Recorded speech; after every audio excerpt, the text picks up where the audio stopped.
All right, welcome back to the Vault Report. I'm here with Chris Caputo, George Washington head coach. How we doing, Chris? Have we Good. caught How our are you?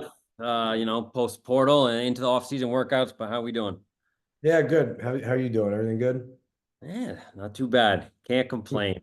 I want to kind of jump right into it, and I want to start with obviously a lot of focus on transfer portal, and we'll get to that. You guys, obviously had a couple commitments early, who have produced and are going to produce obviously for you, but obviously retention, how important that is, and specifically for you guys last season. Obviously Bishop, was a cornerstone, him graduating, but you guys and what your freshmen were able to do, some of the best in terms of just production group in the country. Just talk about the importance of them, all of them coming back and what that meant for you guys as you guys kind of formed this team, via the portal and high school. Yeah, it's funny. I mean, in some ways, you almost feel like it's that group feels like a group from 20 years ago or 10 years ago, where they kind of come in together. They're green in a lot of different ways. Um, and so many firsts, so many of the things that they went through were really, going through it for the first time. And yet, because of the amount of playing time that they were earning, the sort of the nature of the way our roster shaked out. They got a lot of experience, pretty high level of production, and that's what college basketball used to be, where guys came in as a group, they grew, and then eventually you looked up and said, man, when those guys are a little bit older, when they're juniors and seniors, they're going to be really good, and they stay together, and there's some continuity. Obviously now, it's almost year to year in terms of viewing that continuity piece. Hey, could that group stay together for another year, and what would that look like? And then how can you uh, supplement it? But for me, obviously I was encouraged by the amount of experience and then the production from that group. Absolutely. And, don't need to go into all of them, but, specifically, obviously, you were talking about Garrett Johnson, Buchanan Jr. as well. Trey Autry, you're looking at these guys and JaCoy Hutchinson, obviously, as well. Specifically, too, kind of just starting with Buchanan Jr. and what he was able to do, what he was able to produce. I believe it was 15, 6, 2 assists a game.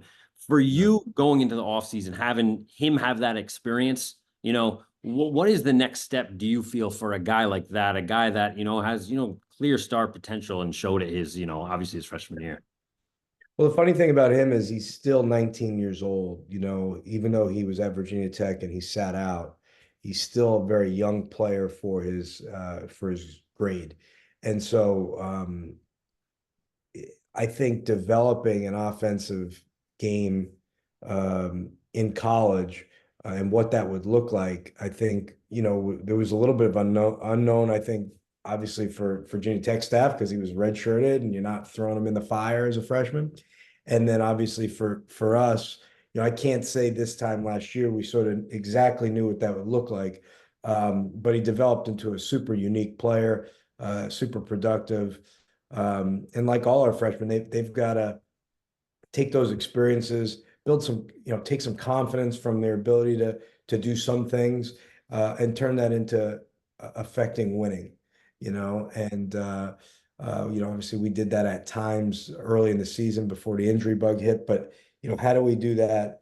And what are the little things that you have to do um, to really impact the game, not just in points, rebounds, assists, what have you, but affecting winning. Your defense, your positioning, your just the little things that go into having success in games that are often decided by very few possessions. Yeah.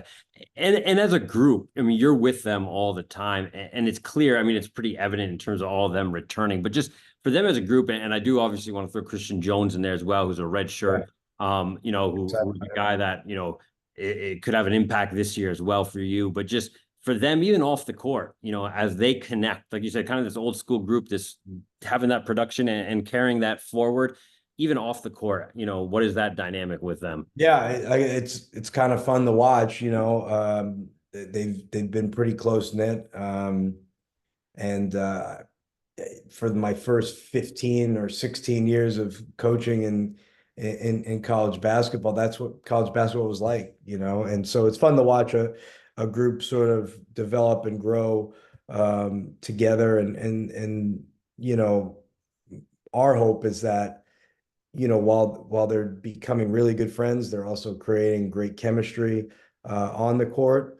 They're learning to you know, have tough conversations with each other in a respectful way that always leads to productive things within a program, and you know, that they're super, you know, that they're ambitious about being really really good players, but also ambitious about helping the group have a bunch of success, knowing that that's ultimately what helps everyone. So it's fun though. It's fun to watch them. Absolutely. And, kind of moving into the portal, obviously the portal can taketh, the portal can give. Yeah. It's really, I mean, obviously, like I said, I mentioned Bishop, obviously the legend that he is at GW, him graduating, obviously you're losing production, but you guys were able to bring in some experienced guys. Yes. You were talking about, Drum Ghoul from Delaware, Trey Moss, Sean Hansen, sorry. I'm going to miss a few as well, but just the experience starting with Drum Ghoul, what Yeah. he was Rafael Castro is the fourth guy. Yeah. Astro, and sorry, that was the first time a guy that again super athletic experience in the Big East. I was able to watch him closely at Providence. Yeah. Starting with Drum Ghoul though, the what he brings to the table for you, a guy I'm sure you guys kind of prioritized early on in the portal. Yeah, I mean, Gerald's got really good positional size. Obviously, he's an older player. He's got a lot of experience. He's dealt with some injuries, but you know, the thing about Gerald is he's made 38% from three on like 200 attempts. And so, you know, he's proven to be a productive player on a good team. Delaware had a good year. I'm excited about, you know, what he can bring in terms of just his positional size and his ability to shoot the ball. Yeah, and Castro, like I said, I was able to watch him a lot at Providence, but just kind of his athletic ability, what he brings to Yeah. you, especially even on the defensive end as well, to have him in the front court. Your kind of view, your how you view him, what you're going to work on with him this offseason, how he's going to be able to impact. Yeah, I mean, you know, I don't know if he'll be the type of shot blocker that Stretch Akabola was. Obviously, he was a great shot blocker, but I do think Rafael Castro's a big lob threat. You know, like you can throw it up to him almost anywhere. He's got a physical toughness about him, even though he's a thinner guy. And I do think he can be a defensive presence. He can really move his feet. So excited about, you know, adding somebody like that, especially somebody who's got multiple years like he does. Yeah. And again, I won't go through along the line, all the lines. I know you just beginning off season workouts, but another guy I know talking to GW fans, they're excited about, Trey Moss, guy averaging 13 and a half points, 3.5 boards, over 2 assists, his ability, how you feel like he can fit within this mix of players that you guys got. Yeah, he's a hard playing guy. He's a real athlete, you know, at his size.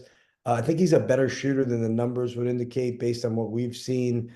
And I think we've had the ability to help guys move forward as shooters. So I'm excited about him. You know, again, another guy who's been in college a good amount of time.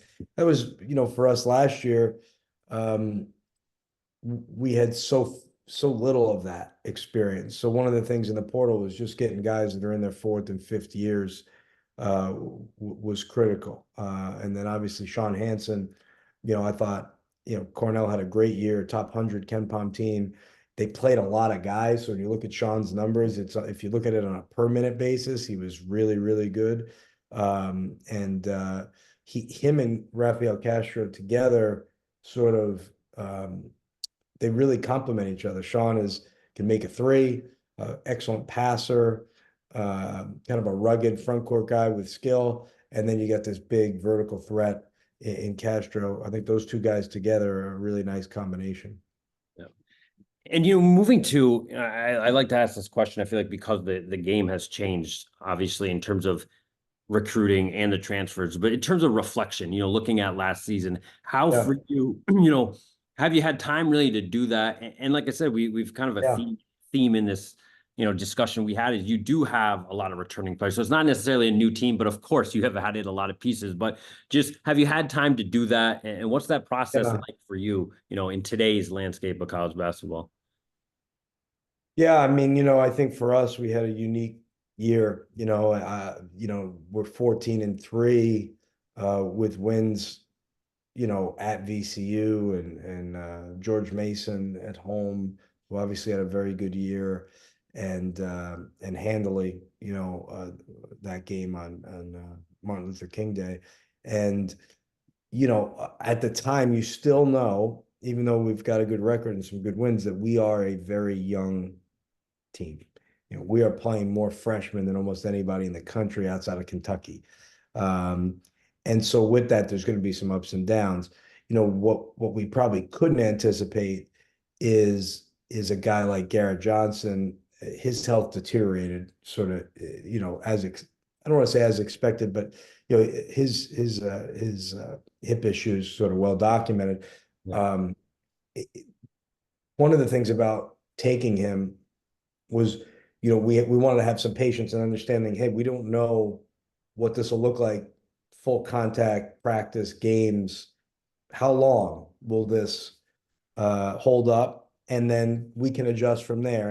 And it sounds funny, but right around that time, about mid-January, is when you started, he would even say, I mean, he started to see some um, regression there with his hip, to the point where he actually went and I think this is pretty well documented. He went and got chemotherapy even in the middle of January, trying to figure out if it could help loosen up his hip and like it had before. And ultimately, we got to about February 1st and felt like, you know what, like you've had a great year thus far. Four-time rookie of the week. I think he was averaging 14, 6, and 42% from three. It was about as good as you can get. I mean, he probably was the rookie of the year at that point.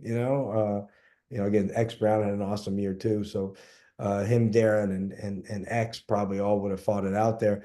But ultimately, we felt like the best thing to do was to shut him down. Now, in the middle of that, Darren Buchanan pulls his groin, and as we know, groins are funny. Like, how many? I think he missed about 5 games in there in that stretch, and so, looking back on it, certainly there's a lot of things when you look at the numbers and film and all that that you feel like we can do a better job of.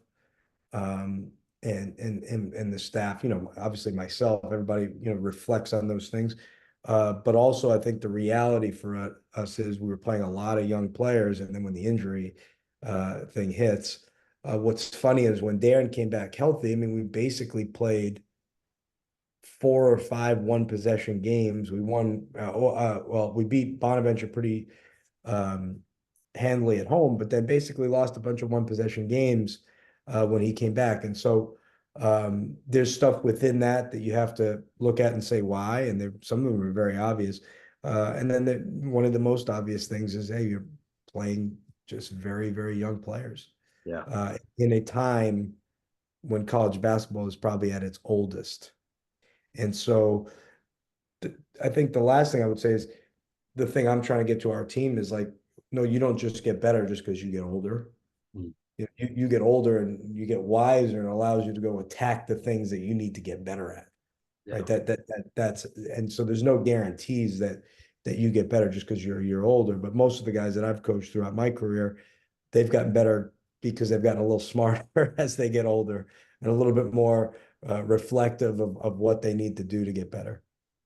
No, I love that. I'm going to play that back to I'm trying to tell my 8-year-old now, I'm teaching him basketball, different sports. He goes, well, when I'm 10, when I'm this, when I go, no, it doesn't work like that. There's no guarantees. There's Yeah. no There's no guarantees. Age doesn't yeah. necessarily bring it, but obviously, it's a huge advantage, and you guys have, like I said, a lot of great young players that are going to get that experience that did. Um, you had mentioned you guys when you talk about last one for you. I appreciate the time. The non-conference, you guys did well, obviously last season in the non-conference, but the A10 struggle sometimes with scheduling is pretty well documented. Not a lot of people want to play A10 programs. I believe one of the highest mid-major conferences there is.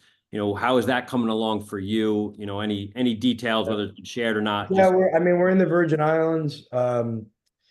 which I think is a great field, a very difficult field. Um, we're gonna have a couple of road games regionally that I think it's always good to go on the road and test yourself.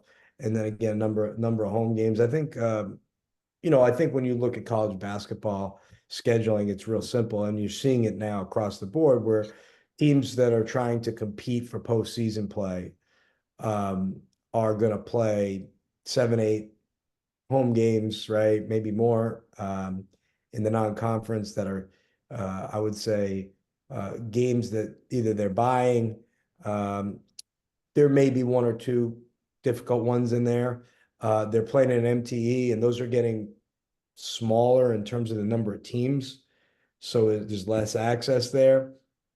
And the games are, obviously very difficult.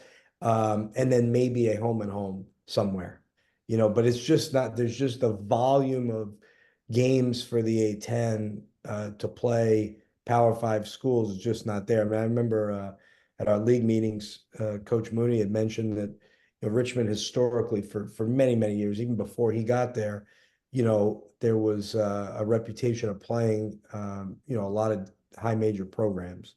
And I think they played 4 or 5 last year.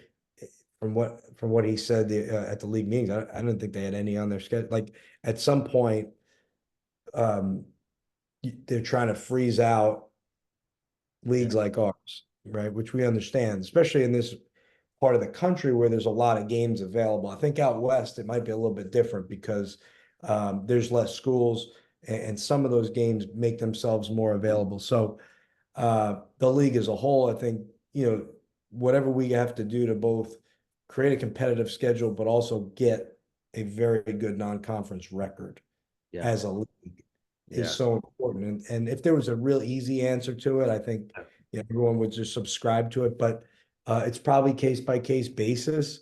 Um, and then, but with the overarching thought that you've got to win 80% of your non-conference games Yeah. if you can, Yeah.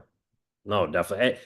And I know I said last question, but on that note too, even in terms of the way obviously metrics are working and people are scheduling, even end of game scenarios for you as a staff, like do you guys have those discussions now in terms of how you're going to manage an end of a game where it may be usually used to be a learning tool getting in some guys, but now it's, the difference between beating a team by 8 and 17 could actually have huge effects down the line. Are those conversations you really have or coaches are having, you think, at this point? So I think they are. Yeah. I mean, again, our program, we hope to get to the place where we're in that conversation. We weren't quite there last year with the 7 freshmen or whatever we had, but um, yeah, I think that's happening. I think it's happening across the board. I think offensive efficiency, teams that not only are they good on offense, but that turn you over, Yeah. and because the teams that turn you over are going to be good on offense because they're going to get some pick six opportunities, before the defense is set. So, you know, I think uh, I think that's what we're looking at. And is there a tweak? Is there an adjustment in the net? Who knows? Is there conference? I mean, as conferences expand, as the settlement plays out, is there expansion within the NCAA tournament? All those things, obviously, we're all going to have to keep an eye on. But it still comes back to, every program, including ours, and this is what we've been working towards here over 2 years, is how do we become the best version of ourselves? What does that look like? Because as we've seen in the past, the best version of GW is good enough to have a lot of success. We've got to get ourselves to that point again. Absolutely. Well, listen, coach, I appreciate it. Like I said, as always, looking forward to obviously seeing you guys. Got some months, hopefully, to get those workouts in, but also hopefully enjoy a little bit of rest. But thank you as always. Thanks so much, brother. Appreciate it.